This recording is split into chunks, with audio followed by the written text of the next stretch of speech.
زندگی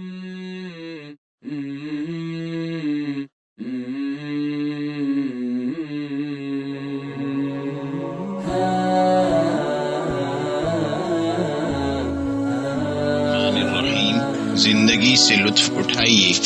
سبق نمبر 104 سچائی۔ میں امتحان ہال میں نگرانی کر رہا تھا۔ یہ جمعرات کا دن تھا۔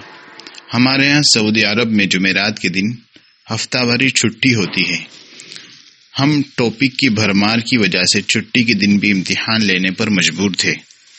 امتحان شروع ہوئے کچھ ہی دیر گزری تھی کہ ایک طالب علم جو لیٹ ہو چکا تھا امتحان ہال میں داخل ہوا۔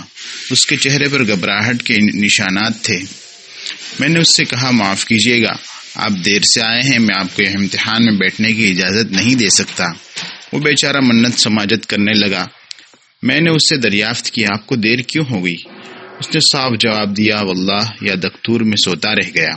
مجھے اس کا سچ بولنا پسند آیا۔ میں نے اسے امتحان میں بیٹھنے کی اجازت دے دی۔ اس کے چند منٹ بعد ایک اور طالب علم آیا۔ میں نے پوچھا، آپ دیر سے کیوں تشریف لائے ہیں؟ اس نے جھوٹ بولا، یا دکتور، واللہ سڑکوں پر بھیڑ تھی اور ٹریفک جام تھی۔ آپ تو جانتے ہیں صبح سویرے لوگ اپنے کاموں پر نکلتے ہیں، کوئی یونیورسٹی جا رہا ہے، کسی کو دفتر جانے کی جلدی ہوتی ہے۔ وہ مجھے ہاں کہلوانے کی کوشش کرنے لگا کہ واقعی بھیڑ کی وجہ سے ٹریفک جام تھی۔ وہ بھول رہا تھا کہ آج نوکروں کی ہفتہ واری چھٹی ہے، بلکہ شاید راستوں پر ہمارے طلباء کے سوا اور کوئی طالب علم یا نوکر نہیں تھا۔ میں نے کہا، آپ کا مطلب ہے کہ سڑکوں پر بھیڑ تھی اور ٹریفک جام تھی؟ ہاں واللہ یا دکتور، سبحان اللہ، آپ تو گویا میرے ساتھ تھے۔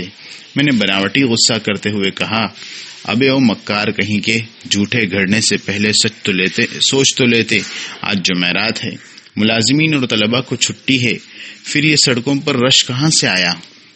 چوری پکڑے جانے پر وہ گھبرایا اور پینترا بدل کر بولا، جناب دکتور، میں تو بھول ہی گیا، دراصل میری گاڑی کا ٹائر پنکچر ہو گیا تھا، اسے بدلنے میں دیر ہو گئی۔ وہ بیچارہ جھوٹ بول کر پھنس گیا تھا۔ میں مسکرایا اور اسے امتحان میں بیٹھنے کی اجازت دے دی۔ کتنی بری بات ہے کہ لوگوں کو پتہ چل جائے آپ ان سے جھوٹ بول رہے ہیں۔ جھوٹ لوگوں کو آپ سے نفرت کر دیتا ہے۔ وہ آپ سے شکایت نہیں کرتے، لیکن جب آپ کوئی بات کرتے ہیں تو وہ سنتے نہیں، اور سن لے تو قبول نہیں کرتے۔ جھوٹ بری بلا ہے۔ رسول اللہ صلی اللہ علیہ وسلم نے فرمایا، یطبع المؤمن علی الخلال كلها الا الخیانة والکذب۔ ہر چیز مومن کے مزاج کا حصہ ہو سکتی ہے سوائے خیانت اور جھوٹ کے۔ آپ صلی اللہ علیہ وسلم سے سوال کیا گیا، اے اللہ کے رسول، کیا مومن بزدل ہو سکتا ہے؟ جواب ملا، ہاں۔ کیا مومن بخیل ہو سکتا ہے؟ ہاں۔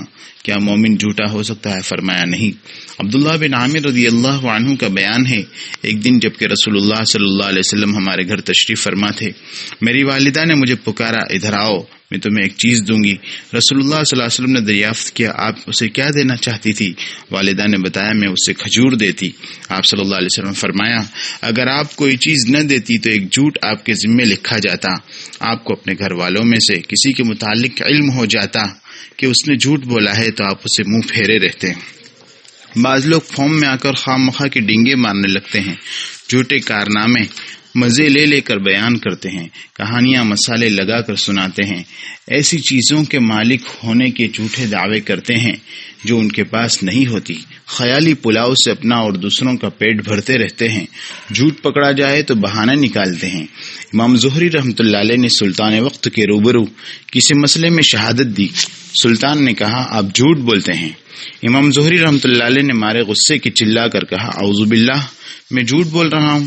واللہ آسمان سے اعلان ہو کہ اللہ نے جھوٹ بولنا حلال کر دیا ہے، میں تب بھی جھوٹ نہ بولوں۔ جب جھوٹ حرام ہے تو میں کیسے جھوٹ بول سکتا ہوں؟ خلاصہ یہ ہے، لوگوں نے آپ کو دھوکہ دیا ہے اور کہا سفید جھوٹ، کیونکہ جھوٹ کا رنگ کالا ہوتا ہے۔